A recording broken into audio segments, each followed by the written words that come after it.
ईशुभिः प्रतियोत्स्यामि पूजार्हावरि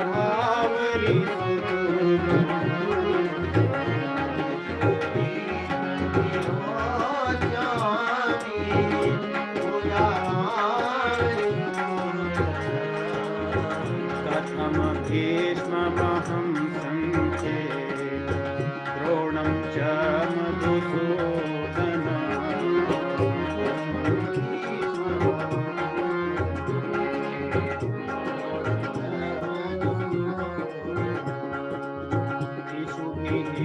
प्रतियोत्स्यामि पूजार्हावरिसूदन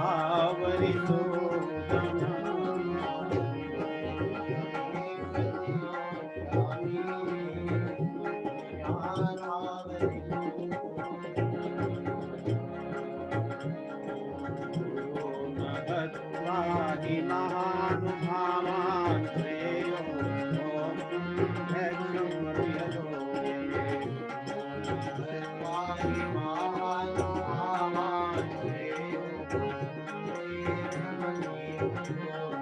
पुरो न हत्वा हि महानुभावान् श्रेयो भोक्तुं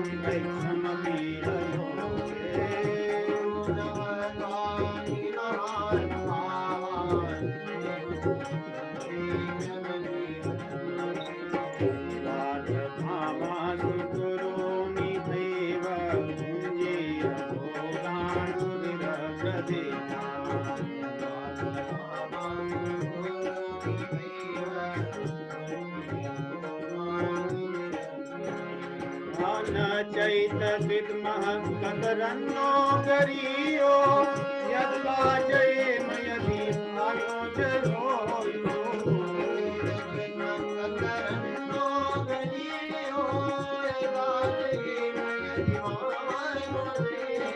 ज्ञानेव हत्वा न जीजे देवसिता प्रमुखे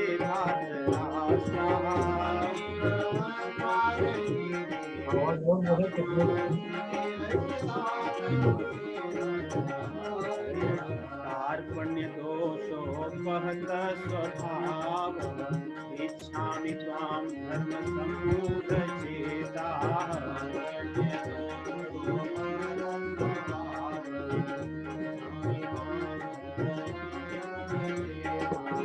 यच्छ्रेयः स्यां निश्चितं ब्रूहि तन्मे शिष्यस्तेऽहं साधि मां त्वां प्रपन्नम्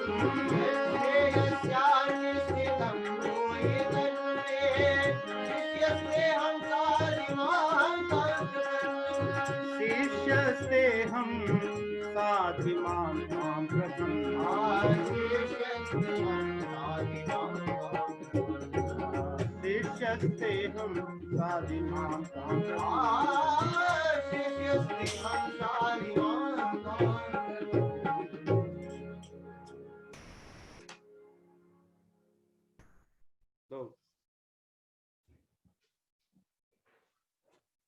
हम लोग सभी लोग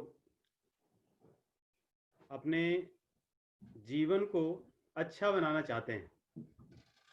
उसी उद्देश्य से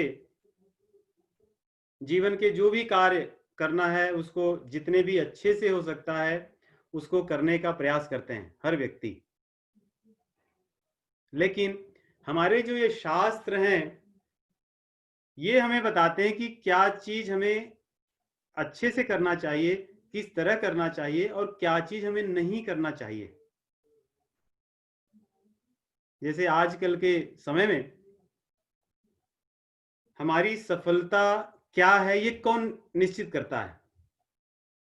जैसे हमने मान रखा है कि जिस व्यक्ति के पास अधिक धन का संग्रह हो गया वो सफल आदमी है। He is very successful person, he has made lot of money, he had acquired lot of wealth and he has grown up to a specific or to a higher position in corporates, है ना। ये चीजों को हमने निश्चित करके परिभाषित किया कि कोई आदमी सफल तब माना जाएगा जब वो इन चीजों को कर लेगा। ये धन हो गया, यहाँ पद ले लिया, इन चीजों को अपने जीवन में खरीद लिया, तब वो व्यक्ति सफल हो गया। और इसीलिए इस सफलता को जिसको किसी ने परिभाषित किया है, उसको पाने के लिए हम सब लोग रात दिन काम करते हैं। नहीं, हर व्यक्ति कितना व्यस्त है, वो कार्य क्यों कर रहा है? सफल होने के लिए। I want to get success in my life, ये उसका मंत्र है। और इसी मंत्र के लिए व्यक्ति कार्य कर रहा है रात दिन। और ये सफलताएं समय समय पर या व्यक्ति व्यक्ति से बदलती रहती हैं, अलग होता है। मेरे लिए जो सफलता होगी वो किसी और के लिए नहीं हो सकती। लेकिन घूम फिर करके हम जिस युग में जी रहे हैं, जिसके पास अधिक धन का संग्रह हो जाए, उस व्यक्ति को सफल मानना ये हमारे मन ने मान लिया है, और हम भी उसी दिशा में लग जाते हैं। लेकिन हम जो ये सत्संग करते हैं, भगवत गीता को पढ़ते हैं, कथाओं को सुनते हैं, ये हमें वो रास्ता दिखाते हैं कि क्या जिनको हमने सफलता मान रखा है वही चीजें मापदंड हैं सफलता के, या कुछ और? क्या जितना कार्य हमें करना चाहिए हम उतना ही कर रहे हैं या उससे अधिक कर रहे हैं? नहीं, हम इतने व्यस्त हैं, जैसे हम लोग कहते हैं ना कॉर्पोरेट भाषा में, it's not going to move the needle. तो हम जो कार्य कर रहे हैं, is it going to really move the needle, या बस कार्य करके ही बस खत्म हो जाएगा? तो इन चीजों को दिखाने का कार्य ये हमारी भगवत गीता करती हैं, ये हमारे शास्त्र करते हैं। तो हम उस दृष्टि से भगवत गीता को देखें, पढ़ें, उसके भाव को समझें और उस दृष्टि से अपने आप को देखें। यही भगवत गीता के पढ़ने की सार्थकता है। और हमारे जीवन के सभी प्रश्नों के उत्तर इसमें हैं। तो देखिए, अर्जुन जी भी इस मोड़ पर आए जहां उन्हें मोह हो गया, और मोह तो धृतराष्ट्र को भी हुआ। लेकिन अर्जुन के मोह को, दुख को भगवत गीता में विषाद योग कहा गया, योग है वो। और धृतराष्ट्र के मोह को कोई ऐसा योग नहीं, उसको भोग ही माना गया। क्योंकि धृतराष्ट्र का जो योग था, जो मोह था, उस मोह के कारण महाभारत जैसा युद्ध खड़ा हो गया, उसमें जन संहार हुआ और लोगों का विनाश हुआ। लेकिन अर्जुन के मन में जो मोह हुआ, उस मोह के कारण जन कल्याण हुआ। उस मोह के कारण भगवान ने अपने हृदय की बात को व्यक्त की, जो उन्हें व्यक्त करना था।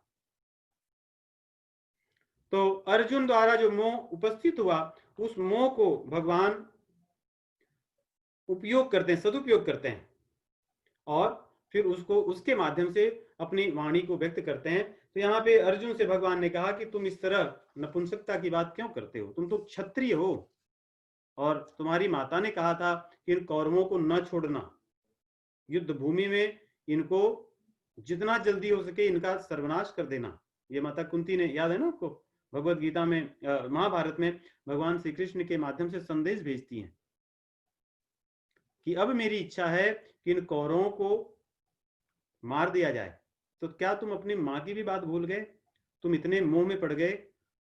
तो ऐसा बात करते हैं जब कि किस लिए तुम्हारे अंदर नपुंसकता होती है, तो उसी का उत्तर कहते हैं, कथम भीष्म महम संख्ये द्रोणम च मधुसूदना इशुभि प्रतियोस्यामि पूजा रहा वरिसूदना।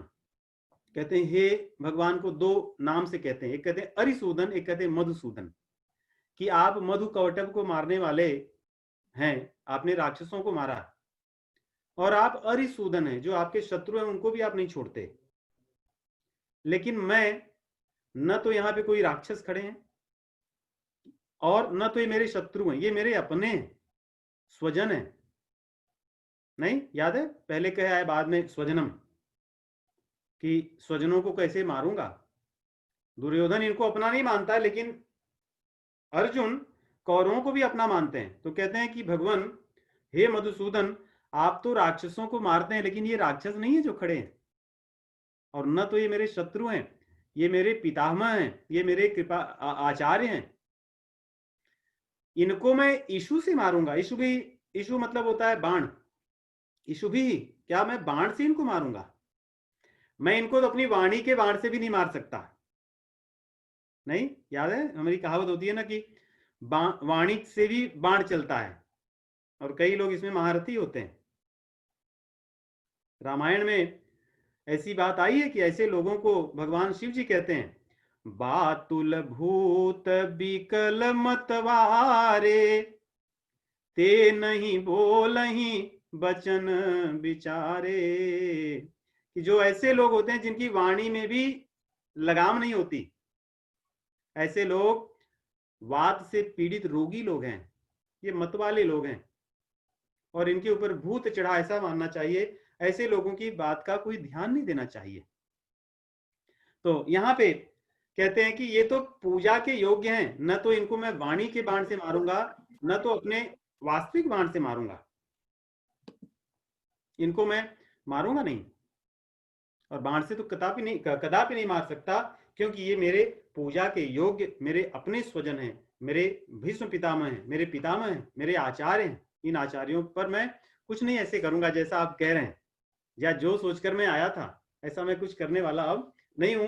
आगे भगवान कुछ नहीं कह रहे हैं, तो अर्जुन के मन में फिर विचार आता है कि कह क्यों नहीं रहे हैं, शायद मेरी बात को अच्छे से समझ नहीं रहे हैं। इसलिए फिर से अपनी बात को अच्छे से समझाने के लिए कहते हैं, गुरुन हत्वा ही महानुभावान श्रेयो भोक्तुम भैक्षम अपीह लोके हत्वार्थ कामांस गुरुन यहिव भुंजीय भोगान रुधिर प्रदग्धान।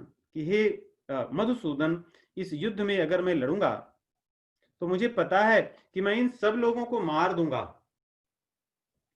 ये सब मर जाएंगे, और मरने के बाद में मुझे ही सब कुछ प्राप्त होगा। भोग, भोग जहां होता है, देखिए हमारे शास्त्र में चतुष्टय कहा गया है, धर्म, अर्थ, काम और मोक्ष। सबसे पहला जो स्थान है वो धर्म का है, और सबसे जो अंतिम बात कही गई वो है मोक्ष। और जो सबसे अंतिम चीज होती है वही लक्ष्य होता है। नहीं, हम जहां जैसे फ्लाइट में बैठते हैं तो जो अंतिम स्थान होता है वही हमारा लक्ष्य है, वहीं जाना होता है। इसीलिए इनका क्रम भी ऐसा कहा गया कि धर्म, अर्थ, काम, मोक्ष। कि धर्म से जीवन आरंभ करके मोक्ष तक हमारी यात्रा होनी चाहिए। अब इस मोक्ष को हम भक्ति कह सकते हैं, कर्म योग कह सकते हैं, ज्ञान योग कह सकते हैं, या जो 4 प्रकार की मुक्तियां भगवान ने कहा है, जो हमने कई बार चर्चा की है कि सायुज्य के अतिरिक्त सार्ष्टी, सारूप्य, सालोक्य और सामीप्य। तो जो भी हम इनको कहें कि भगवान का अनुभव करना, तो हमारी जीवन की यात्रा धर्म से आरंभ होकर के मोक्ष पर्यंत है। बीच में 2 चीजें कहा उन्होंने, अर्थ और काम। कि धर्म के माध्यम पर चलकर ही अर्थ का अर्जन करना, धन को पाना, और धर्म के मार्ग पर चलकर ही अपनी कामनाओं को पूरी करना। कामना तो पूरी, ऐसा नहीं कि मैं धर्म पे चला फिर उससे धन कमाया, उस धन से फिर मैं जो मनमानी चाहे कर्म करूं, ऐसा नहीं। धर्म से कमाए हुए धन से धर्म के माध्यम से काम करना। जैसे धर्म के माध्यम से मैंने धन कमाया, अब उस धन का उपयोग मैं लोगों को मारने में करूं तो वो धर्म पे आधारित नहीं है। उस धर्म का उपयोग मैं मनमानी अपने जीवन को जैसे चाहूं वैसे करूं, वो भी सही नहीं है। इसलिए धर्म के आधार पर धन कमाना, धर्म के आधार पर अपनी कामनाओं की पूर्ति करना, ये करेंगे तो हमें मोक्ष मिल जाएगा। यहां पे अर्जुन कह रहे हैं कि भोग वालों को धर्म से लेना देना नहीं होता, और न उनको मोक्ष से लेना देना होता। उनके मन में 2 ही चीज होती है, धन कमाओ, अपना काम निकालो, ये 2 ही होता है। कहते हैं मैं भी लग रहा है जिस तरह काम करने आया हूं, युद्ध पूरा होने के बाद में भोग मुझे मिलेगा, लेकिन ये भोग धर्म नहीं, अर्थ और कामनाओं पर ही आधारित होगा। सब लोग अपनी इच्छा को पूरी, क्योंकि दुर्योधन यहाँ अधर्म के आधार पर लड़ने आया है, भोग के लिए आया है, तो कह रहे हैं कि मैं भी ऐसा करके दुर्योधन जैसा ही तो होऊंगा, तो उसको मार के जो पाऊंगा उसको बस भोगूंगा। और इस तरह मार करके रक्त में सना हुआ किसी को मार करके उसके रक्त के आधार पे मैं राज्य को पाऊंगा, उससे मुझे कुछ आनंद नहीं मिलने वाला। और गुरु न हत्वा ही महानुभावान श्रेय, कहते हैं गुरुओं को मारकर, और या महानुभाव और गुरुओं को, जो हमारे गुरु हैं उनको, और जो हमसे बड़े लोग, हमारे चाचा हैं, ताऊ हैं, दादा हैं, हमारे बड़े पिताजी हैं, इन सबको हम मार करके जो श्रेय मिलने वाला या उससे अच्छा तो है भोक्तुम भैक्षम अब इह लोके, इस संसार में भीख मांगकर खाना। कितनी सही बात कह रहे हैं अगर ध्यान से देखो तो, नहीं? हम सबको कितना अगर देखें तो सही लग रहा है कि संतोष कर जाएं, छोड़ दें। लेकिन आप ये देखिए कि अर्जुन कौन है, साधारण व्यक्ति नहीं है। ये राजवंश राजा के राज करने वाले व्यक्ति हैं। अगर राज करने वाला व्यक्ति ऐसा सोचे जैसे अर्जुन सोच रहे हैं तो अनर्थ ही होगा संसार में, तो अधर्मी बढ़ेंगे। आज भी जो हमारे देश है दुनिया में, अगर ये इसी तरह सोचने लगे तो जो अधर्मी व्यक्ति है वो सबको लूट खाएगा। इसलिए राज करने वाले व्यक्ति को इस तरह का विचार कभी नहीं रखना चाहिए जो उसने क्षत्रियता को धारण किया। शास्त्र में कही गई है, देखिए, ब्राह्मण को किसी की नौकरी करना अधर्म है, और क्षत्रिय को भीख मांगना अधर्म है। भागवत पुराण में जब अन्य सभी वर्णों का के जीविका की बात आती है, कहते हैं कि सबसे श्रेष्ठ ब्राह्मण के लिए जो जीविका है वो मांगना भी नहीं है। कहते हैं कि अगर कहीं मिल जाए, जिसको शिलांछन कहते हैं, जो पुराने जमाने में होता था, जो पुराने लोग हैं उनको पता होगा, जब खेत कट जाते थे अन्न के, तो उसमें जो चीजें गिर जाती थी, गेहूं हो, धान हो, जौ हो, उसको लोग पहले उठाते नहीं थे, उनको ले लेते थे, जिनको जो ऐसे ब्राह्मण या अन्य लोग जो हैं, या बाजार में अन्न जो बचता था बेचने के बाद में लोग उसको पुनः घर नहीं ले जाते थे, उनको वहीं छोड़ देते थे। तो इस तरह के लोग उनको ले जाते थे, उसको शिलांछन वृत्ति कहते हैं। ब्राह्मण के लिए सबसे श्रेष्ठ वो है। अगर वो नहीं कर सकता तो कहते हैं वो पढ़े और पढ़ाए शास्त्र को, उसके माध्यम से जो उसको कोई दे दे,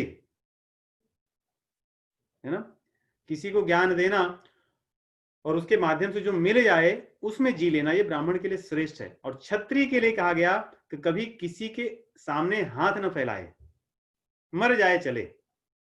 इसलिए हम लोग छोटे थे तो हम लोग कविताएं पढ़ते थे, उसमें थी एक, जो लोग पढ़े होंगे, कि हम हैं शिवा प्रताप रोटियां भले घास की खाएंगे, मगर किसी जुल्मी के आगे मस्तक नहीं झुकाएंगे। ऐसी बहुत सी चीजें थी। क्योंकि जो क्षत्रिय होता है वो क्षत्रिय मर सकता है, लेकिन किसी के सामने झुकना या मांगना ये उसके लिए धर्म नहीं, अधर्म है। तो इसलिए यहाँ पे अर्जुन भगवान को धर्म की बात कहते हैं, अधर्म की बात कह रहे हैं। सुनने में अच्छा लगता है कि मैं भिक्षा मांग लूंगा या मैं वानप्रस्थ में चला जाऊंगा और मांग कर खाऊंगा, लेकिन मैं युद्ध नहीं करूंगा, क्योंकि इससे प्राप्त होने वाली जो चीज है वो मेरे लिए अच्छी नहीं है। इस प्रकार की भगवान को अपना तर्क देते हैं, और भगवान श्री कृष्ण कुछ नहीं कहते अर्जुन को, वो सुन रहे हैं। और तब अर्जुन को लगता है कि इतना सब कहने के बाद भगवान कह क्यों नहीं रहे हैं, मेरी बातें क्या गलत हैं? तो भगवान को तर्क और देते हैं कि चलो मैं आपके कहने पे मान लो लड़ लिया। तो आगे कह रहे हैं, देखिए क्या होता है, न च एतत् विद्मः, हम लोगों को ये पता नहीं है क्या, कतरत गरीय, कि श्रेष्ठ क्या है ना। हम लोग जैसे कोई कार्य करने जाएं, हमारे पास दो विकल्प हो, दो ऑप्शन हो, हमें पता ना हो कि कौन सा अच्छा है कौन सा बुरा है, तो हम क्या करेंगे, भ्रमित होंगे। अर्जुन कह रहे हैं कि भाई युद्ध तो करने जा रहे हैं, लेकिन क्या हमें पता है कि युद्ध करना चाहिए वो अच्छा है या युद्ध नहीं करना चाहिए वो अच्छा है? मैं तो भ्रम की स्थिति में हूं। अभी तक अर्जुन का तर्क क्या था, युद्ध मैदान में आने के पहले युद्ध करना है। जब सेना के मध्य में आ गए तो तर्क क्या हुआ कि युद्ध नहीं करना है। तो अर्जुन के पास दो विकल्प है, दोनों वो खुद कह रहे हैं। अब जब भगवान नहीं कह रहे हैं तो कहते हैं कि पता नहीं कौन सा अच्छा है, हम लोग को नहीं पता है। फिर आगे कहते हैं चलो मान लो युद्ध कर लिया, तो यत वा जयेमः, क्या हम लोग जीतेंगे उन लोगों को? वा ते जयेयुः, या वे लोग हमको जीत लेंगे। हम लोगों को वो जीतेंगे या हम उनको जीतेंगे, ये भी कोई नहीं जानता। तो सब जो हम चीजें करने जा रहे हैं सब दुविधा वाली चीजें हैं, और दुविधा वाली चीजों में व्यक्ति को दूर हो जाना चाहिए। ये भी एक नीति है कि जहां पे कोई चीज की दुविधा हो उस काम को छोड़ देना चाहिए। सही है कि नहीं? ऐसा सुने कि नहीं आप लोग? ऐसी नीति है, क्योंकि ये मध्यम श्रेणी की नीति है, इससे सफलता नहीं मिलती अधिकतर। इसलिए शास्त्रों में कहा गया जहां पे संशय की चीज हो उस कार्य को आरंभ नहीं करना चाहिए। तो अर्जुन तर्क दे रहे हैं कि हमें न तो पता है कि युद्ध करना श्रेष्ठ है या युद्ध न करना श्रेष्ठ है, और ये भी नहीं पता कि मान लो युद्ध कर लिए तो जीतेगा कौन। और इतना ही नहीं, याने वह क्या, मान लो कि हम युद्ध कर लिए, ये निश्चित हो गया कि युद्ध करना श्रेष्ठ है तो कर लिए, ये भी निश्चित हो गया कि युद्ध करने के बाद जीतेंगे तो जीत लिए, दोनों चीजें हो गई। तो लेकिन यानेव हत्वा न जिजीविषामः तेव स्थिताः प्रमुखे धार्तराष्ट्राः। मैंने इनके बारे में पहले कहा है, जिनको मारकर मैं जीना नहीं चाहता वे लोग ही तो सामने खड़े हैं।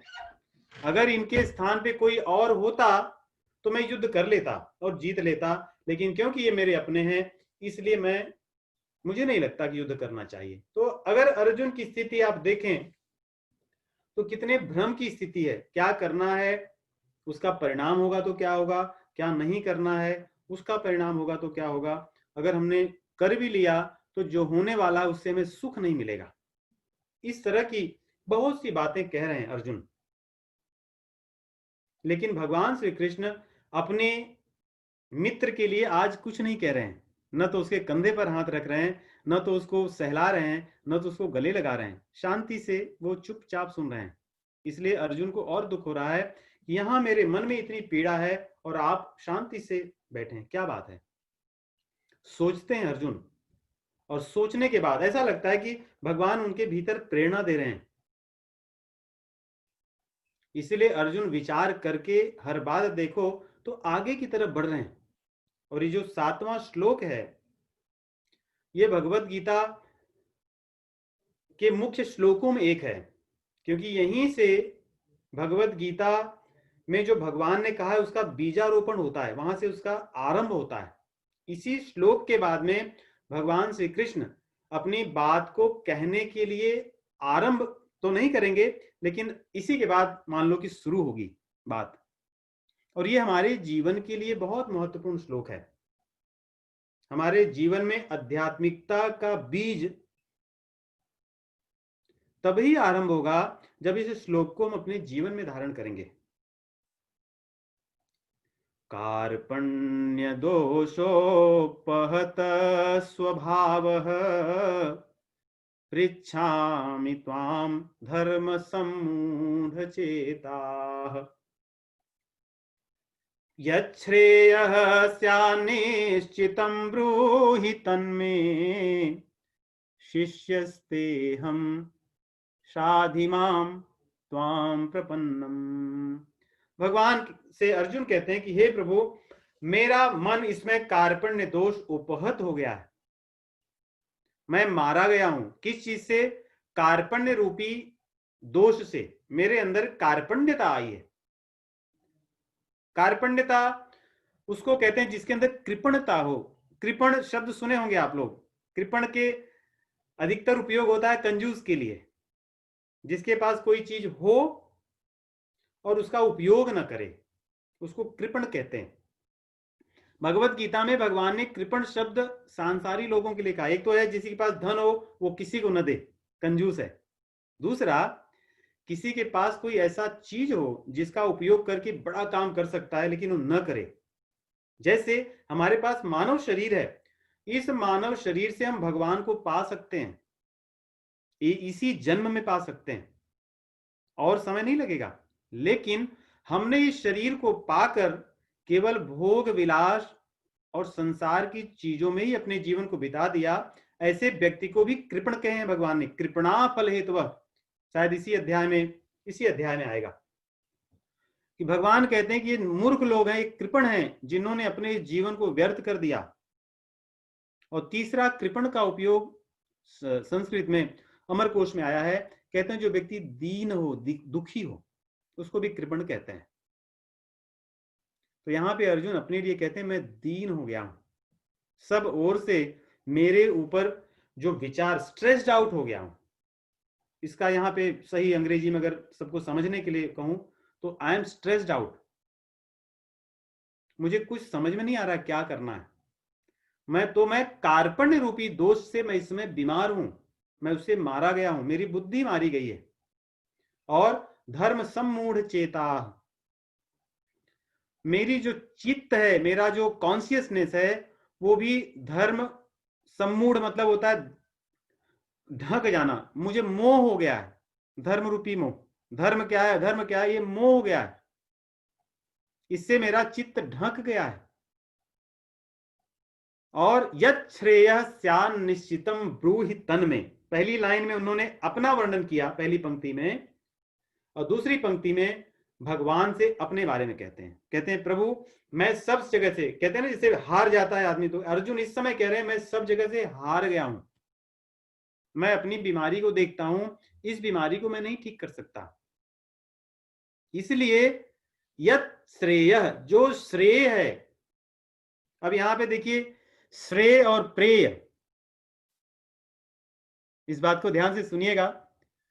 हमारे शास्त्र दो ही चीज बताते हैं, श्रेय और प्रेय। प्रेय मतलब संसार में धन संपत्ति इनको पा करके अपने जीवन को सुखी बनाना, इसको प्रेय कहा गया, जो अधिकतर हम सब समझते हैं, हम सब जानते हैं और उसको कर रहे हैं, वो प्रेयस मार्ग है। इसको निंदनीय कहा गया, ये निंदा का मार्ग है, क्योंकि ये पशुओं का मार्ग है। पशु भी वही चीज करता है, अपने जीवन को जैसे भोग सके जितना अच्छा वैसे करता है, प्रेयस मार्ग है। दूसरा मार्ग श्रेयस है, श्रेय का मतलब, श्रेय का मतलब कल्याण होता है।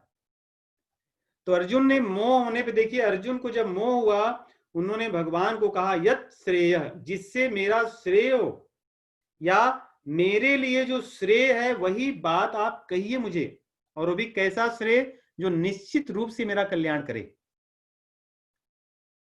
कुछ चीजें होती है जिसमें संदेह होता है कि हो सकता है कल्याण करे या ना करे। भगवान से अर्जुन कह रहे हैं हे मधुसूदन, जिस चीज से मेरा कल्याण हो उस निश्चित चीज को मुझे बताइए, क्योंकि अब मैं अपने हाथ को खड़ा कर चुका हूं, और जब व्यक्ति हाथ खड़ा करता है वही चीज भगवान देखना चाहते हैं, उसी को शरणागति कहते हैं। इसलिए अर्जुन ने क्या कहा, शिष्यस्तेहम, मैं आपका मित्र नहीं हूं, अब मैं आपका शिष्य हो गया, अब से मैं आपका शिष्य हूं, और शाधि माम, मुझे आप शिक्षा दीजिए, मुझे आप ज्ञान दीजिए। देखिए इसका क्रम भी देखिए, भगवत गीता की चीजें या हमारे शास्त्रों की चीजों में क्रम बहुत आवश्यक है। जब तक हम किसी के शिष्य नहीं बनते तब तक हमें शिक्षा नहीं मिलती, भले हम बात सुनते रहें। इसीलिए आप देखोगे क्या किसी व्यक्ति के जीवन में श्रेयस आया है केवल YouTube के वीडियो सुनकर? देखिएगा आप अपने, हम लोग बहुत समय लगाते हैं इन चीजों को सुनने में, जानने में। क्या किसी के जीवन में श्रेयस आई है जो कॉमर्शियल भजन सुन करके? कभी नहीं हो सकता, क्योंकि ये शास्त्र में कहा गया कि जब तक हम किसी के शिष्य नहीं होंगे, हमारे भीतर शिष्य भाव नहीं होगा, तब तक हमें शिक्षा मिल नहीं सकती। इसलिए मैं कहते हैं कि मैं आपका शिष्य हो गया, आप मुझे शिक्षा दीजिए। शिक्षा तो मिल गई, आप शिष्य बन गए, लेकिन वो शिक्षा आपके जीवन में कभी विज्ञान बनकर नहीं उदित होगी जब तक, अगला जो बात कह रहे हैं, त्वाम प्रपन्नम, जब तक हमारे भीतर प्रपन्नता नहीं आएगी, प्रणति नहीं आएगी, शरणागति का भाव नहीं होगा। उदाहरण के लिए देखिए, गुरु हम कितनों को मानते हैं संसार में, और बहुत बार गुरु जान भी लेते हैं, गुरु को हम मिल भी लेते हैं, जान लेते हैं, परंतु फिर भी हमारे जीवन में बदलाव नहीं होता, क्योंकि हमने शरण नहीं ली है गुरु की। मान तो लिया है। शरणागत मतलब होता है मैं दीन हूं, आपकी बात को मैं ग्रहण करूंगा, आपकी बात का मैं पालन करूंगा, वो शरणागति होती है। नहीं तो हमने सुन तो लिया, सुबह से शाम तक हम देखें हमारे व्हाट्सएप भी बहुत सारे ग्रुप हैं, इतने ग्रुप हैं कि मैं रोज 8-8 घंटे का म्यूट करता हूँ कई बार, क्योंकि ऐसे संसार में रहते हुए होना पड़ता है, बहुत से यहाँ वहाँ के ऐड होते हैं, लेकिन इसमें बहुत सी चीजें आती हैं, बड़ा अच्छा लगता है पढ़कर, लेकिन उससे हमारे जीवन में परिवर्तन नहीं होता, क्योंकि शरणागति का भाव नहीं होता। और शरणागति का भाव वहीं होता है जहां पे हम दोष नहीं देखते। अगर किसी व्यक्ति के भीतर हम दोष देखेंगे, कभी भी हम उसकी बात को वैसा नहीं मानेंगे शरणागत होकर। इसीलिए गुरु को मान लेना, गुरु में कोई दोष का भाव न रख करके उनकी बातों को ग्रहण करना, अपने जीवन में उतारना, वही बात अर्जुन इस श्लोक में कह रहे हैं। और तभी उस शिक्षा का हमारे जीवन में लाभ होता है। तो अर्जुन ने देखो पहले अध्याय से कितने श्लोकों में अपनी बात को रखी, लेकिन भगवान ने कभी कुछ नहीं कहा। लेकिन यहाँ पे अर्जुन जैसे ही अपनी शरणागति की बात करते हैं, और शरणागति क्यों करते हैं ये भी बातों कहते हैं। देखिए यहाँ पे जो अगला वाला श्लोक है, अगला पढ़ेंगे, फिर उसको और इसको हम जोड़ेंगे। हम लोग अगला श्लोक गाते हैं। ये दोनों श्लोक बड़े एक दूसरे से जुड़े। 8वां वाला, नहीं प्रपश्यामि ममापनुद्यात्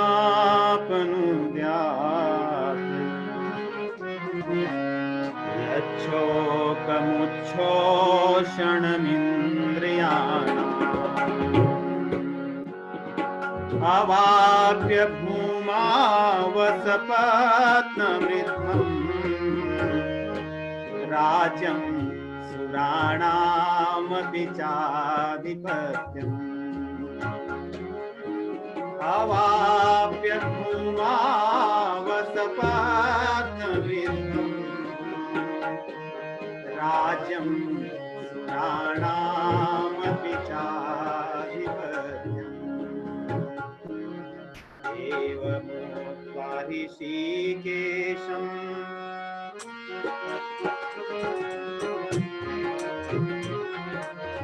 संजय उवाच एवमुक्त्वा ऋषिकेशम् गुडाकेशः परन्तप एवमुक्त्वा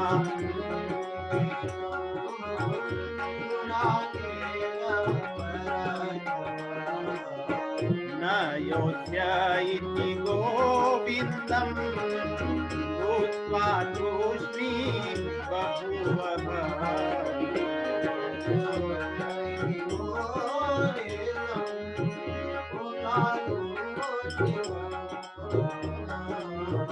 तमुवाच ऋषिकेशः प्रहसन्निव भारत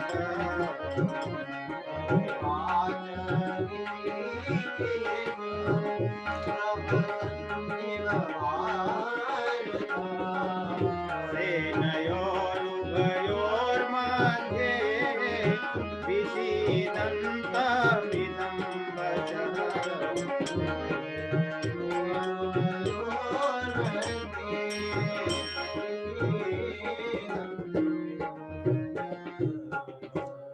तो भगवान से कहते हैं कि मैं आपका शिष्य हूं, शिष्य हूं तो क्या मुझे शिक्षा दीजिए, और शिक्षा दोगे, मैं आपका शरणागत हूं, इसलिए मैं आपकी बात को ग्रहण करूंगा। ये उन्होंने पहले ही वचन दिया भगवान को। इसलिए आगे और बात कहते हैं कि क्यों मैं आपका शरणागत हूं, क्यों आपसे शिक्षा मांग रहा हूं, क्यों आपको गुरु बना रहा हूं। मित्र तो आप मेरे हो, लेकिन मित्र से काम नहीं बनेगा। इसीलिए हम कई बार देखते हैं ना, गुरु से मित्रता का भाव नहीं होता, मित्रवत हो सकता है, दोनों में अंतर है। गुरु आपका मित्रवत हो सकता है, मित्र की तरह, लेकिन आप उसको मित्र मानकर मित्र वाला व्यवहार नहीं करेंगे। और ये मेरा व्यक्तिगत अनुभव भी है। देखिए गुरुजी कितने अवस्था में इतने बड़े हैं, नहीं कितने बड़े हैं, मुझसे तो कम से कम अवस्था में दुगने 30 साल बड़े हैं। और बाकी चीजों में तो गुरु से कभी तुलना नहीं होती, मैं तो बस समय की तुलना कर रहा हूं, उनके शरीर की और अपने शरीर की। बाकी तो गुरु से तुलना करना महापाप है। लेकिन गुरुजी बड़े मित्रवत कुछ चीजें बोलते हैं। जैसे मैं कभी उनसे कुछ कहता हूं कि गुरुजी कभी आप मुझे भूल मत जाइए, क्योंकि मैं तो संसारी व्यक्ति हूं, उसमें रहता हूं, आपको स्मरण नहीं कर पाता। तो कहते हैं बड़े वैसे कहते हैं, अरे राजू कैसन बात करते हैं आप, मतलब एक जैसे फ्रेंड कहता है ना किसे, अरे यार कैसी बात कर रहे हो। और बार बार कई बार कुछ चीजें उनसे बात करते रहो तो यार करके ही कहते हैं, अरे यार तुम नहीं समझ रहे हो वैसे, और हंस करके। तो ये उनका मित्रवत मुझसे बात करने का ढंग है, या कुछ चीजें मैं हंसी में इस संदर्भ में कह सकता हूं, परंतु मित्र मेरे नहीं है वो। गुरु में सदैव भगवान की छवि ही देखी जाती है। इसलिए अर्जुन जब ऐसी बात कह दिए भगवान को कि मैं अब मित्र में नहीं, आपको मित्र जैसा नहीं रहूंगा, आप मेरे मित्र थे, अब नहीं है इस समय आप मेरे गुरु हो गए। और मैं ये भी चीज देख रहा हूं, न ही प्रपश्यामि ममापनुद्यात यच्छोक मुच्छोषणम इंद्रियाणाम। हे केशव, मैं एक चीज और देख रहा हूं। अब वो चीज देखिए आप, जो दूसरी पंक्ति है हम सब के लिए बहुत आवश्यक है। ये 2 श्लोक कहते हैं, अवाप्य भूमा वसपत्न वृद्धम राज्यम सुराणामपि चाधिपत्यम। अर्जुन यहाँ पे कुछ बातें कह रहे हैं जो हम लोग को देखना है। हम लोग यही चीज चाहते हैं संसार में। अर्जुन कह रहे हैं कि ये जो युद्ध होगा, जो मैं करूंगा, इसमें मुझे भूमौ, इस पृथ्वी का, असपत्न, पत्न मतलब होता है शत्रु, संस्कृत में पत्नम मतलब शत्रु। कह रहे हैं कि इस पृथ्वी पर सारा राज्य मेरा होगा और इस पृथ्वी पर कोई भी मेरा शत्रु नहीं होगा इस युद्ध के बाद। क्योंकि जो शत्रु हैं यहां आपने इकट्ठा किए हैं, मैं मार दूंगा इनको, मेरे अंदर उतनी क्षमता है। लेकिन मैं इस समय मोह के कारण इनको मारना नहीं चाहता। लेकिन केशव, इनको मार लेने के बाद मुझे पृथ्वी का राज्य मिलेगा, और वो भी निष्कंटक राज्य, बिना शत्रु का राज्य मिलेगा। और हो सकता है मुझे अगर राज्य न मिले, मान लो मैं मारा जाऊं, तो हमारे शास्त्र में कहा गया है कि युद्ध भूमि में देखिए 2 ही तरह के लोग हैं जो बड़े आसानी से स्वर्ग लोक में जाते हैं। एक वो है जो युद्ध भूमि में छाती पर वार खाकर मरते हैं, और दूसरे वे लोग जो अपने पुण्य कर्मों के द्वारा अपने पुण्य को बढ़ाते हैं, वे लोग स्वर्ग के द्वार में जाते हैं। भगवत धाम की बात नहीं कर रहे हैं, स्वर्ग की बात। अर्जुन भी 2 चीजों की बात किए, बोले हो सकता है इस पृथ्वी पे मैं निष्कंटक राज्य पाऊं, या मैं देवताओं के लोक को भी पालूं, लेकिन नहीं प्रपश्यामि ममापनुद्यात यच्छोक मुच्छोषणम इंद्रियाणाम। लेकिन दुनिया का राज्य पाके, दुनिया का वैभव संपत्ति पा करके मेरे इंद्रियों में जो ताप है, वो ताप कभी नष्ट नहीं होगा। हम भी संसार में कितना भी धन पालें, वैभव पालें, राज्य पालें, लेकिन हमारे मन में कभी भी शांति नहीं मिल सकती जब तक शिष्यस्तेहम साधिमाम तम प्रपन्नम, जब तक हमारे भीतर शरणागति का भाव नहीं होगा, जब तक हम अपने अध्यात्म मार्ग के लिए किसी गुरु का आश्रय नहीं लेंगे।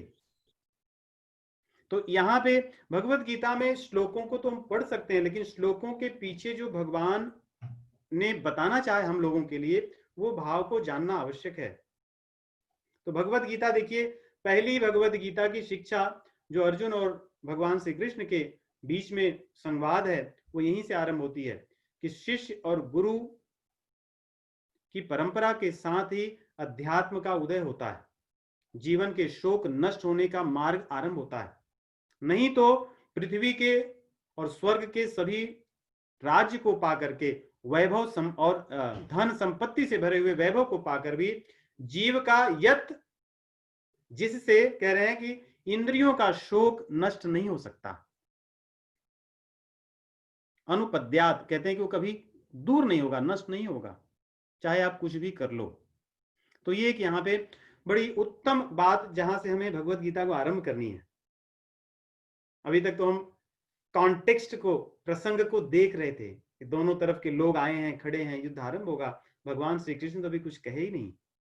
तो आगे हम लोग देखेंगे कि ऐसा जब हुई बात तो संजय आगे कहते हैं कि हे परंतप, धृतराष्ट्र को संबोधित करते हुए कह रहे हैं हे परंतप, एवं उक्त्वा ऋषिकेशं गुडाकेशः न योत्स्य इति गोविंदम उक्त्वा तुष्णीम बभूव। कि इस प्रकार जो बातें चल रही थी, कहते हैं कि हे धृतराष्ट्र परंतप, इस तरह की बात गुडाकेश अर्जुन जी ने भगवान श्री कृष्ण से कही और उनसे कहा कि हे गोविंद, अब मैं युद्ध नहीं करूंगा, ऐसा कह करके बभूव, शांत हो गए। यहाँ पे ह शब्द भी उपयोग किया उन्होंने। ह मतलब बहुत पिन ड्रॉप साइलेंस कह सकते हो, या एकदम साफ साफ ऐसी बात बोले कि अब मैं युद्ध नहीं करूंगा, चुप हो गए, शांत हो गए। तो धृतराष्ट्र के मन में तो प्रसन्नता हुई होगी कि इतनी बात है कि चलो युद्ध नहीं करेंगे, लेकिन पता नहीं कि युद्ध क्यों हुआ, क्या हुआ ऐसी बात की ऐसा बोले थे फिर युद्ध हुआ। तो आगे कह रहे हैं कि तम वाच ऋषिकेशः प्रहसन्निव भारत। यहाँ बार बार भगवान को ऋषिकेश कह रहे हैं क्योंकि अर्जुन की हृदय की बात अब भगवान उनके विचार को जान गए कि अब अर्जुन नहीं बोलने वाले, हो गया उनका बोलना।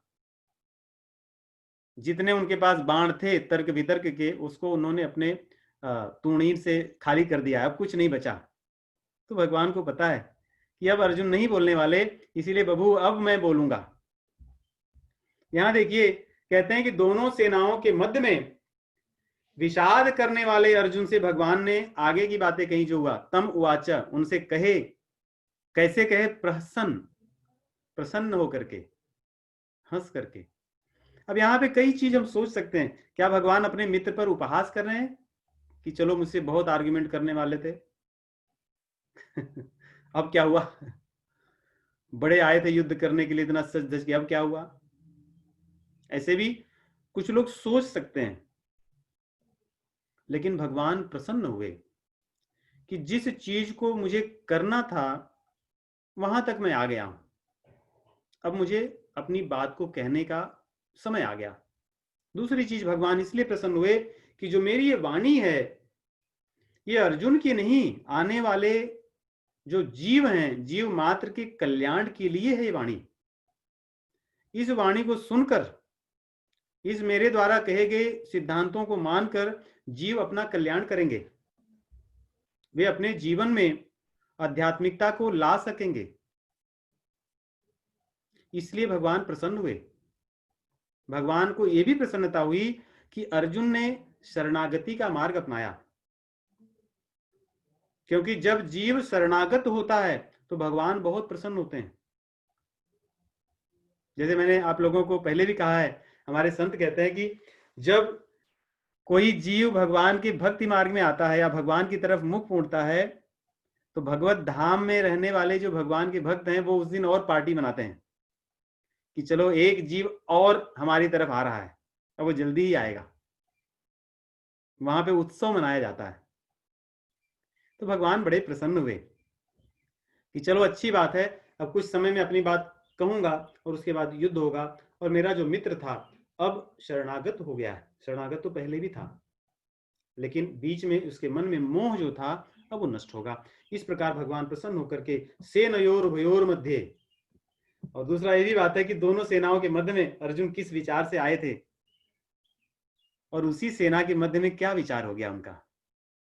नहीं, जब आए थे, अगर याद होगा पहले अध्याय में 21वें श्लोक के पास कहते कि सेनयोर उभयोर मध्य रथम स्थापय में अच्युत, हे अच्युत मेरे इस रथ को दोनों सेनाओं के मध्य में ले चलो। तो यहाँ पे संजय उसी बात को और कह रहे हैं कि सेनयोर उभयोर मध्य इदम, दोनों सेनाओं के मध्य में। अब इस बात को भगवान ने कहा, पहले तो अर्जुन बोले थे और उसी मध्य में जब उनका मित्र बोलकर शांत हो गया, अब शिष्य बन गया है, तो भगवान कहेंगे, यहाँ से भगवत वाणी, यहीं से भगवत गीता आरंभ होती है।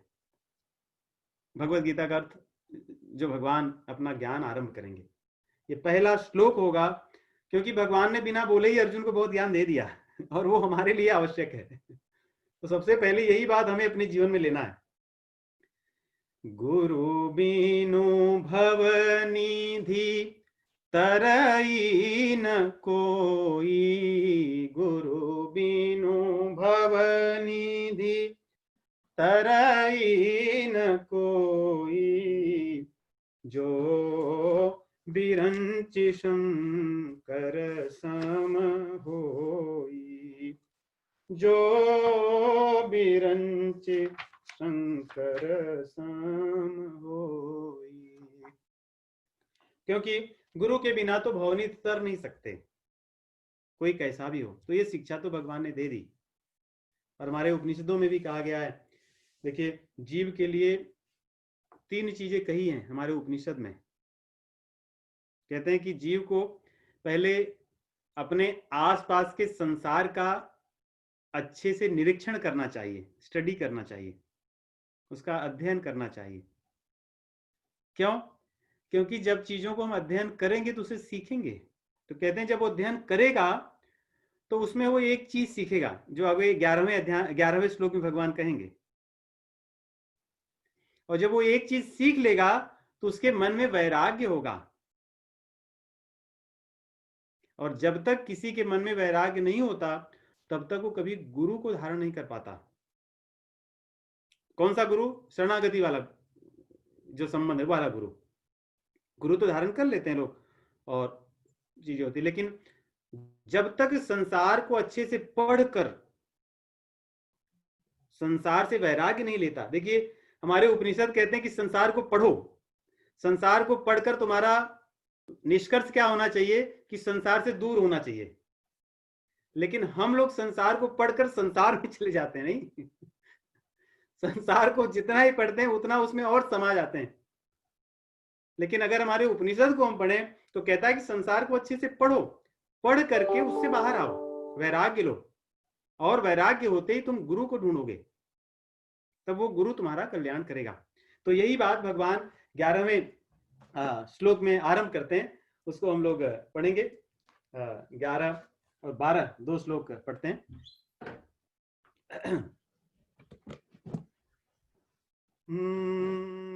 श्री भगवान उवाच अशोच्यानन्वशोचस्त्वं प्रज्ञावादांश्च भाषसे।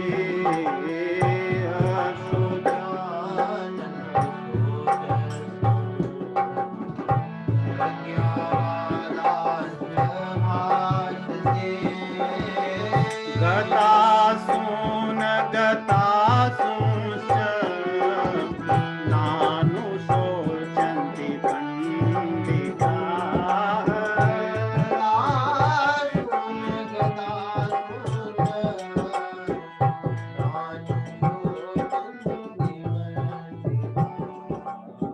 न त्वेवाहं जातुनाशं न त्वं मे जनाधिपाः।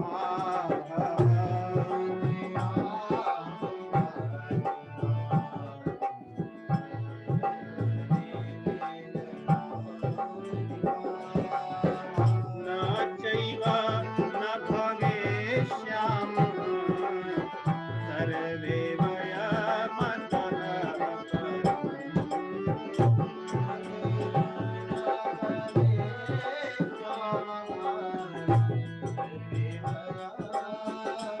एक श्लोक और। देहिनोऽस्मिन् यथा देहे कौमारं यौवनं जरा। तथा देहान्तरे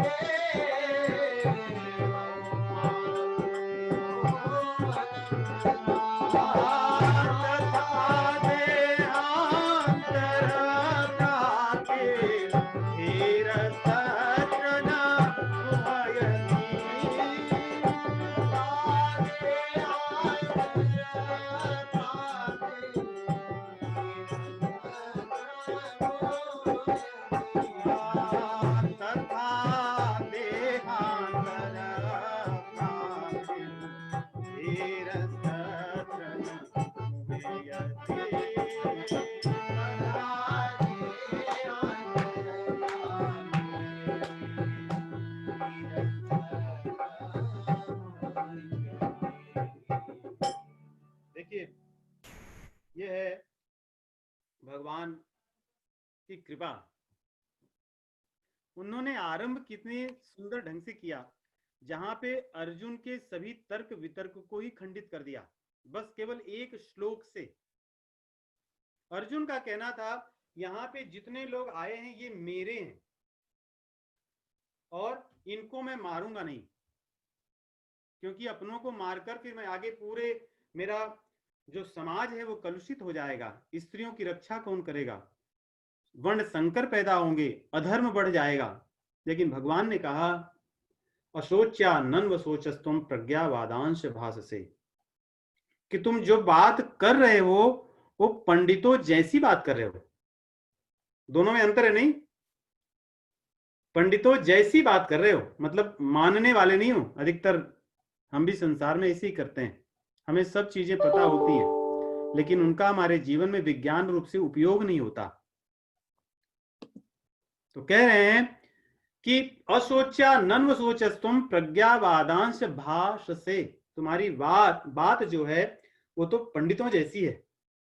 लेकिन पंडित क्या करते हैं? गता सून च नानु सोचंती पंडिता। अब इसको सरल भाषा में कहते हैं, देखो जो चीजें सोच करने योग्य नहीं है, चिंता करने योग्य नहीं है, अशोच्य हैं, जिन पर चिंता नहीं करनी चाहिए, उन चीजों पर तुम चिंता कर रहे हो, शोक कर रहे हो।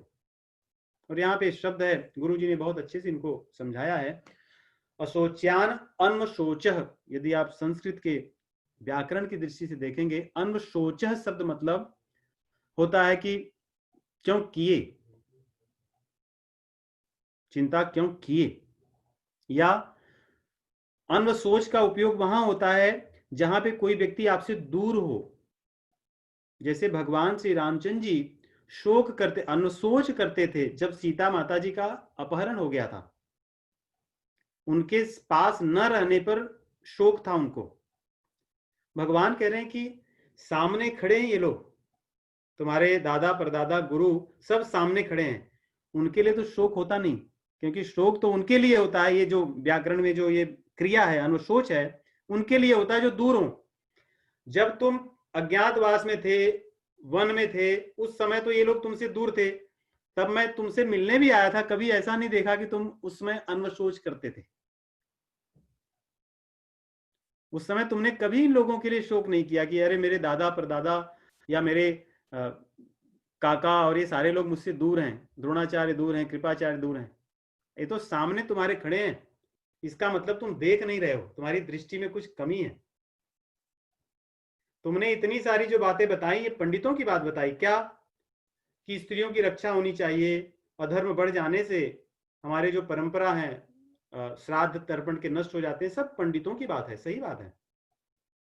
और अपने लोगों को नहीं मारना चाहिए, ये सब सही बात है। ये बात तो तुमने पंडितों की, लेकिन तुम्हारी सोच मूर्खों की है। गता सुंश्च नानु सोचंती पंडिता। गत आसु, आसु मतलब होता है प्राण।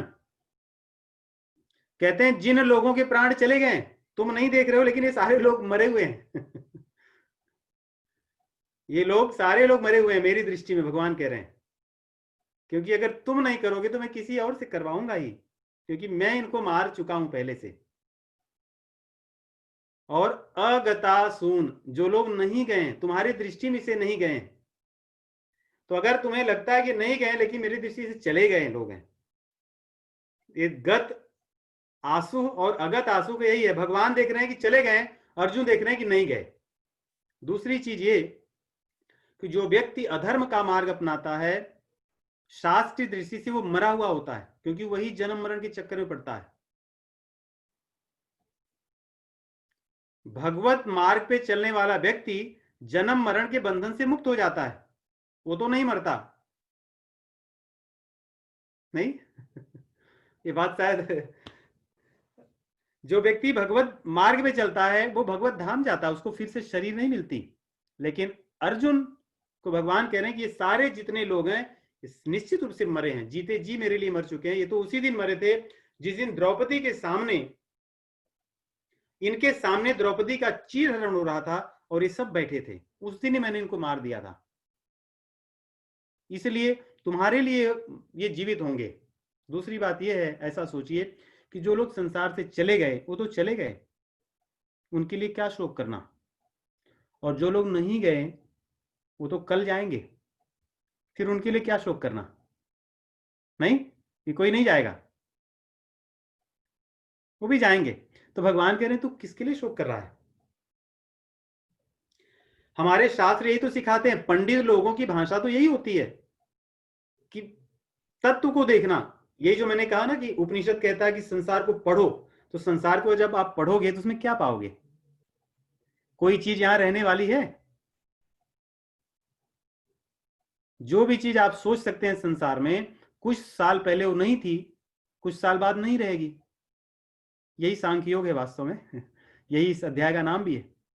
इसमें यही सिखाया गया है कि संसार में कोई भी चीज जो आपको दिख रही है वो रहने वाली नहीं है, वो बीच में कुछ समय के लिए है।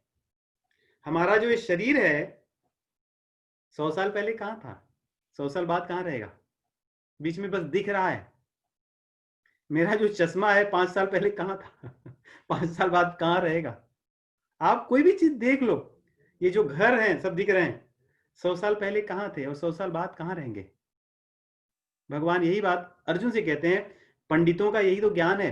पंडित मतलब होता है, देखो पंडा मतलब होता है बुद्धि, जिसके अंदर अच्छे और बुरे का भेद हो, उसको पंडा कहते हैं संस्कृत में। और जिसके भीतर वो बुद्धि हो, या जो व्यक्ति उस बुद्धि को धारण करे, उसको पंडित कहते हैं। तो कहते हैं बात तो तूने कितनी अच्छी बात की, लेकिन बस तू बात ही कर रहा है, तेरे दिमाग में या मन में वो बात बैठी नहीं है। इसलिए आगे और भगवान दिखा रहे हैं, कह रहे हैं न चैव न त्वेवाहम जातु नासम न तुम ने जनाधिपा न चैव न भवश्याम सर्वे वयमतः परम। ये कह रहे हैं कि अर्जुन, क्या मैं पहले नहीं था? कौन सा ऐसा समय था जब मैं नहीं था, तू नहीं था, यहां खड़े हुए तेरे सब संबंधी नहीं थे? आत्मा के रूप में कह रहे हैं भगवान, आत्मा के रूप में। और ऐसा कौन सा समय आएगा आज के बाद कि जब ये लोग नहीं रहेंगे, या मैं नहीं रहूंगा, तू नहीं रहेगा।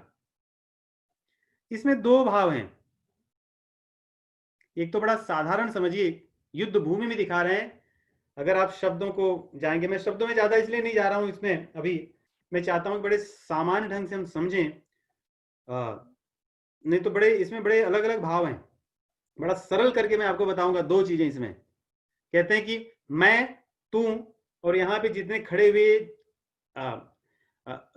पृथ्वी के पति लोग हैं, जनाधिपा, राजा लोग हैं, ये सब लोग पहले भी थे आत्मा के रूप में, आज भी दिख रहे हैं और बाद में भी रहेंगे। यही इसमें समझाएं। इसमें दूसरा जो भाव बड़ा सरल ये है, मैं मतलब भगवान अपने को भगवान कह रहे हैं, ब्रह्म नहीं, ब्रह्म। दूसरा तू मतलब जीव को कह रहे हैं, और तीसरा इमे शब्द उपयोग किए हैं। इमे मतलब ये पूरा सृष्टि। तो यही तीन तत्व हैं, ब्रह्म, जीव और माया। इन्हीं तीन तत्वों को, जिनको इन चीज के बारे में न ज्यादा पता हो, उन बात को छोड़ दीजिए। यही तीन तत्व हैं, ये सदैव रहते हैं। पूरे भागवत पुराण में आरंभ से लेके अंत दोनों ऐसे ही हुआ है। आरंभ सृष्टि से लेके अंत में, सृष्टि और प्रलय में, यही तीन चीज ही समझाए गए हैं कि भगवान है, जीव है, और भगवान की सृष्टि है। इसी में हमको कैसे रहना है।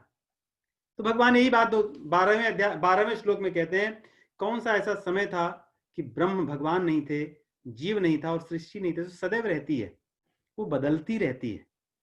और कैसे बदलती है उसको 13वें श्लोक में कहते हैं जैसे हमने शरीर में देखा, हम सब अनुभव करते हैं। छोटे थे, छोटे से हम बड़े हुए, बालकपन बीता, हमारी युवावस्था आई, युवावस्था भी धीरे धीरे बीत जाएगा और बुढ़ापा आएगा। हम सब ने इसको देखा है, नहीं? जो जितनी अवस्था तक पहुंचे वो अपने आप को देख सकते हैं। ये बुढ़ापा भी छूटेगा। देहांतर एक प्रक्रिया है। देहांतर मतलब गेटिंग नेक्स्ट बॉडी। संस्कृत में देहांतर मतलब अन्य देह को धारण करना। तो जैसे हमारा शरीर ये बदल गया, वैसे भी शायद साइंस की दृष्टि से 12 साल में हमारी सारी सेल्स चेंज हो जाती है ना, बदल जाती हैं, सारी हमारी कोशिकाएं बदल के नया शरीर मिलता है। 12 साल में सब कुछ बदल जाता है। मुझे आप लोगों को ज्यादा पता होगा, जो लोग पढ़ते हैं ज्यादा। तो वैसे ये शरीर है, देखो बचपन का शरीर कहाँ गया? कई लोग ऐसे शरीर को देख के कहते हैं आप तो पूरी बदल गए, पहले आपका चेहरा ऐसा था, जैसा। हाँ था। था, चले गया, वो नया आया है। और जो है ये भी रहेगा, नहीं भी चला जाएगा। कुछ दिन में। और जो उसके बाद आएगा वो भी चला जाएगा। तो वो उस चक्र में आप देखोगे तो छोटा जो बालक था, बढ़ते बढ़ते बढ़ते बढ़ते जो बड़ा बना, युवा हुआ, वो अंत में फिर जाएगा। 3 तरह के हमारे शरीर हैं, मैं संक्षेप में बताऊं। एक तो हम जिस शरीर को देख सकते हैं ना, बड़ा सरल है समझना, इसको स्थूल शरीर कहते हैं, अंग्रेजी में ग्रॉस बॉडी, जिसको हम देख सकते हैं।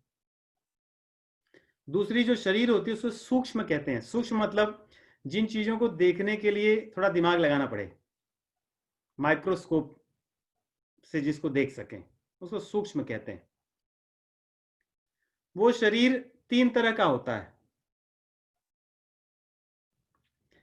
ये वो होता है एक मनोमय, जो हमारे मन का शरीर होता है। मन भी हमारा शरीर है कि नहीं? एक है कि नहीं? मन वाला शरीर जब सो जाते हैं तो क्या काम, कौन काम करता है? चलता है, फिरता है, दौड़ता है, धूपता है, ऊपर चढ़ता है, पढ़ता है, काम करता है।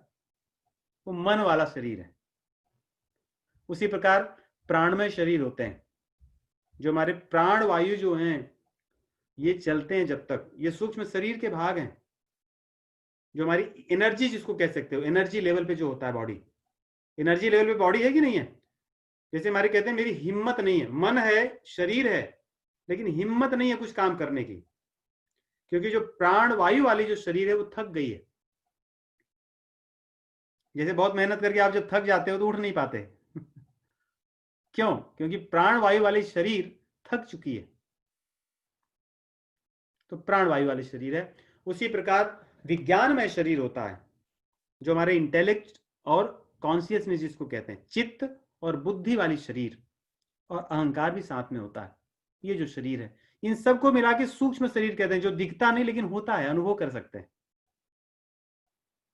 उसके बाद कारण शरीर होता है।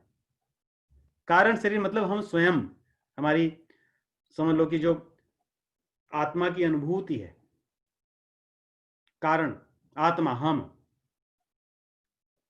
भगवान यहाँ पे नहीं कहे, लेकिन जब हमारी शरीर ये जो दिखती है, स्थूल शरीर छूट जाता है, तो मन वाला जो शरीर है, सूक्ष्म शरीर, वो एक शरीर से दूसरे शरीर में जाता है। वही हमारे विचारों को ले जाता है, जिसको संस्कार कहते हैं। वही हमारी स्मृति को ले जाता है, वही हमारी चीजों को ले जाता है। वही हमारे एक्सपीरियंस, जो अनुभव हैं पूरे, उस सूक्ष्म शरीर से निकलकर सूक्ष्म शरीर में, उसके माध्यम से एक शरीर से दूसरे शरीर में जाते हैं। जैसे उदाहरण के लिए, अभी तक हमारे ये शरीर मरा नहीं है, लेकिन हम सब मरने से डरते हैं, क्योंकि हमारा जो मनोमय शरीर, सूक्ष्म शरीर है, उसमें वो याद है कि मरने में कितनी पीड़ा होती है। इसीलिए जब हमें मरने की बात आती है तो हमारे भीतर जो सूक्ष्म शरीर है उसमें वो याद आ जाता, नहीं नहीं मरना नहीं है, क्योंकि ये पीड़ा वाली चीज है, भय होता है। बहुत सारी चीजों को हम नहीं जानते, फिर भी भय होता है, क्योंकि भय वाला जो संस्कार है, स्मृति है, ये कई जन्मों से हमारे उस सूक्ष्म शरीर में बैठा है। तो एक स्थूल शरीर है जो दिखता है, दूसरा सूक्ष्म शरीर है, तीसरा कारण शरीर है, जो हम मान लें कि हम आत्मा ही है। तो ये 3 प्रकार के जो शरीर हैं, या इस कारण शरीर की सबकी अपनी अपनी अनुभूति होती है, और ये हम धीरे धीरे जब पढ़ेंगे, हम इसी में मैं बहुत ही गहराई में नहीं जाना चाहता हूं, जिसे बड़े सरल से आप जब समझें, इसके ऊपर चिंतन करेंगे तो चीजों को समझना आसान होगा आपको। तो भगवान कहते हैं कि देहिनोस्मिन् यथा देहे कौमारम यवनम जरा तथा देहांतर प्राप्ति धीर सत्र नमुह्यति। जो लोग धीर पुरुष हैं, जो ज्ञानी हैं, जो अपने विचारों में विश्वास करने वाले लोग हैं, जो छोटी छोटी बातों से दौड़ते नहीं, भागते नहीं, विचलित नहीं होते, ऐसे लोग इस चीज को देखते हैं कि हाँ, ये मैं छोटा था, अब बढ़ रहा हूं, बड़ा हो गया, बूढ़ा हो गया, अब मेरा शरीर छूट जाएगा, मुझे नया मिलने वाला है। जो इस चीज को देखने वाले लोग हैं, क्या बुढ़ापा आने पे तो लोग, कई लोग चिंतित होते हैं, दुखी होते हैं, और क्या कोई बचपना के लिए भी कई बार लोग रोते हैं कि मेरा वो बचपना ही अच्छा था। कोई लोग युवावस्था चली जाने पे कहते हैं युवावस्था कितनी अच्छी थी। कोई बाद में कहते हैं कि बुढ़ापा बहुत अच्छा था। छूट जाता होगा जो अनुभव जाता है। उसी प्रकार कई और बार हम करेंगे, या संक्षेप में कहूं, जब जीव एक शरीर को छोड़ के दूसरे शरीर में जाता है, मां के गर्भ में, और विशेष रूप से कहते हैं कि मानव शरीर में, वैसे कहा तो यह गया कि किसी शरीर में हो, लेकिन मानव शरीर में विशेष रूप से जीव जब रहता है, उसको सब चीजें याद होती हैं, उन चीजों को स्मरण करके दुखी होता है। और भागवत पुराण में इसमें कई अध्याय लिखे हैं, कई अध्याय। कहते हैं वो रोता है, भगवान से प्रार्थना करता है, और निश्चित करता है, संकल्प लेता है कि मैं इस संसार में जब आऊंगा, अब फिर से ये सारी गलती नहीं करूंगा, एक भी जो कर आया हूं। निकल करके भगवान के चरणों का आश्रय लूंगा, अपने जीवन को उत्कर्षित करके इस संसार के बंधन से निकल जाऊंगा, अब मैं इसमें नहीं फंसूंगा। ऐसा वो निश्चय करके अपना समय बिताता है, क्योंकि जिस स्थिति में रहता है वो नरक से भी भयंकर स्थिति है। हमारे शास्त्र इतने अच्छे हैं, बड़े अच्छे से वर्णन किया है। कहते हैं नरक भी ऐसे नहीं है जैसे जीव 9 महीने बिताता है मां के गर्भ में, परंतु जैसे ही वो जीव जन्म लेता है, जन्म के कष्ट के कारण उसकी स्मृति माया के द्वारा नष्ट कर दी जाती है, क्योंकि उसको अपने कर्मों का फल भी तो भोगना है जो कर आया है। और नष्ट हो जाने पे संसार में आता है, जिनके यहाँ आता है वे लोग मजा आनंद उड़ाते हैं और सब कुछ करते हैं, उसको वो सब चीजें देते हैं जो उसने संकल्प किया था कि नहीं चाहिए, और उसकी स्मृति चली जाती है, वो फिर से उस संसार में वही काम करता है जो उसने निश्चित किया था कि अब नहीं करूंगा। तो भगवान यही बात बता रहे हैं कि ये तो जो धीर व्यक्ति होता है जानता है कि यही this is the cycle, I have to come out of it. मैं इसी श्लोक पे रुकूंगा, 2 मिनट में एक बात और बताऊंगा, just to think about it. यहां पे देखिए, अर्जुन ने संसार के धन संपत्ति की बात की, वैभव की बात की, स्वर्ग के धन संपत्ति की बात की, लेकिन भगवत गीता की टीचिंग्स, इसकी शिक्षा इतनी उच्च कोटि की है कि इसका आरंभ ही स्वर्ग के ऊपर से होता है। समझे कि नहीं आप? संसार की तो बात छोड़ दीजिए, स्वर्ग लोक के सुख को भी छोड़कर उसके ऊपर की बात आरंभ करते हैं भगवान। इसीलिए ये ग्रंथ विलक्षण है। आप दुनिया के बहुत सी चीजें आप पढ़ लीजिए, आपको स्वर्ग की बात करते हैं और सब चीजें करते हैं, लेकिन भगवान ने आरंभ भी उस स्थान से किया जो स्वर्ग के ऊपर का लोक है। इसलिए भगवत गीता को पढ़कर अपने जीवन में स्वर्ग के ऊपर की बात को जानना, स्वर्ग के ऊपर हमारी गति हो, जो भगवान का धाम है, यही हमारा उद्देश्य होना चाहिए, और इसी को श्रेय कहते हैं। और उसी को अर्जुन ने कहा था, जो निश्चित रूप से मेरा श्रेय कर सके वही बात बताओ। इसलिए भगवान आरंभ यहां से करते हैं कि तुम ये बात पहले सोचना छोड़ दो जो सोच रहे हो, बाद में सब चीजें मैं कहूंगा। तो मैं यहीं रुकूंगा और आप लोगों के कुछ प्रश्न लूंगा। और एक बड़ी सुंदर भजन था, छंद था, मैं सोचा हम सब गाते। हमारी पुस्तक में है, सौरभ जी आप सबको दे देंगे, 126 पृष्ठ पर है। 126 पे। चलिए गाते हैं हम लोग।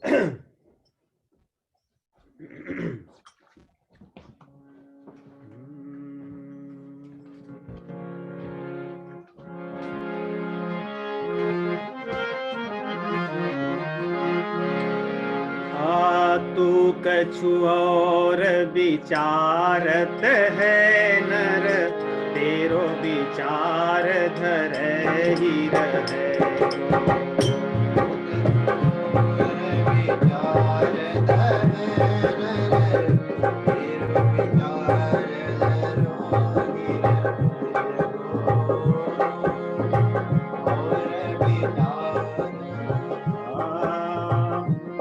कछु और विचारत है नर।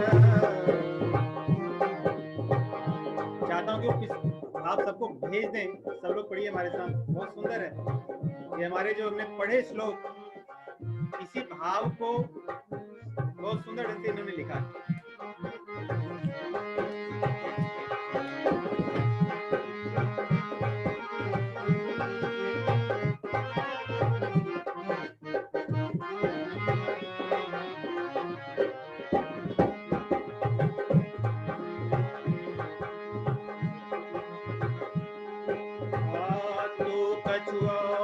विचारत है नर, तेरो विचार धरे ही रहे।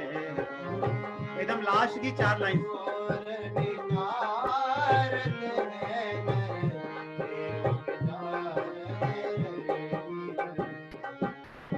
कोटि उपाय करे धन के हित, भाग्य लिखो तितनोई रहे गो।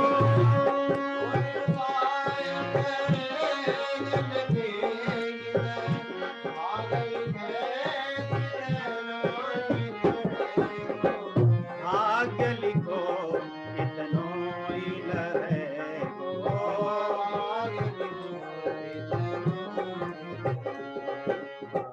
भोर की सांझ घड़ी बल मांझ, काल अचानक आई गए।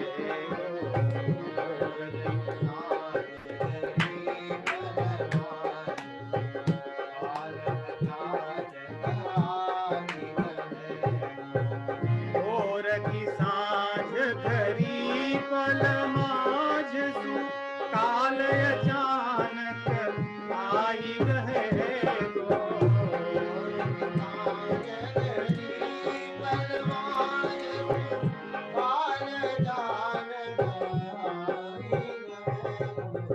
राम भजो न कियो कछु सुकृत, सुंदर यूं पछताई रहे गो।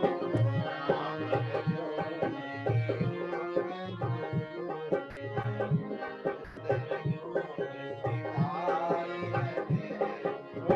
सुंदर यूं पछताई रहे गो।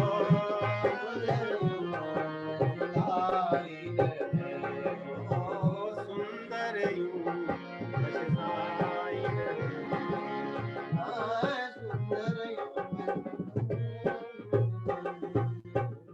तो तथा देहांतर प्राप्ति, मतलब इस देह को छोड़ने की जो बात कह रहे हैं वही इसमें कहे कि हम लोग खोए हैं केवल धन के संग्रह करने में। ध्यान दीजिए शब्द का, केवल धन के संग्रह करने में, लेकिन उसका परिणाम कह रहे हैं कि ऐसे सोए हैं कि पता नहीं कब, भोर की सांझ, सुबह या शाम, कब किस समय आ करके वो ऐसे पकड़ेगा और इस शरीर में से निकाल करके कहीं और दूसरे शरीर के लिए ले जाएगा। तो केवल पश्चाताप होगा। राम भजियो न कियो कछु सुकृत, जब जीव निकाला जाता है उस समय उसका चित्त बहुत शुद्ध होता है, वो सब चीजों को देखता है, आहा मैं कैसे भूल गया, कैसे मैं छोड़ गया, ये कैसे छूट गया है, तो करना चाहिए था। उस समय जीव पश्चाताप करके अपने सिर को पीटता है, माथा जो सूक्ष्म शरीर है। जैसे कई बार कहते हैं ना कि यमराज मारेंगे कहाँ, यमराज के डंडे कहाँ पड़ते हैं, उस सूक्ष्म शरीर में पड़ते हैं। और हमने गरुड़ पुराण में पढ़ा था पिछले वर्ष, याद होगा आप लोग को, एक दंड को पाने के लिए एक टेम्पररी बॉडी देते हैं, उस बॉडी में पिटाई होती है और उसके बाद में जब वो काम पूरा होता है उस शरीर को ले लेते हैं, फिर से चलो अब यहाँ आओ। तो हम लोग तो अपनी छोटी सी बुद्धि लगाते हैं कई बार, ये क्या है, ऐसा तो कुछ नहीं होता, लेकिन हमारे शास्त्रों ने सब चीजों के उत्तर दिए हैं। शरीर को निकलते ही एक टेम्पररी बॉडी दी जाती है, वो बॉडी को यातना शरीर ही कहते हैं। बॉडी यातना शरीर मतलब कष्ट भोगने का शरीर है, जिसपे केवल पिटाई होती है, जिससे सारे कष्ट भोगे जाते हैं। यहीं पे भगवान की वाणी को हम लोग विराम देंगे यहाँ पे आज, और जो आगे 14 श्लोक से आगे पढ़ेंगे।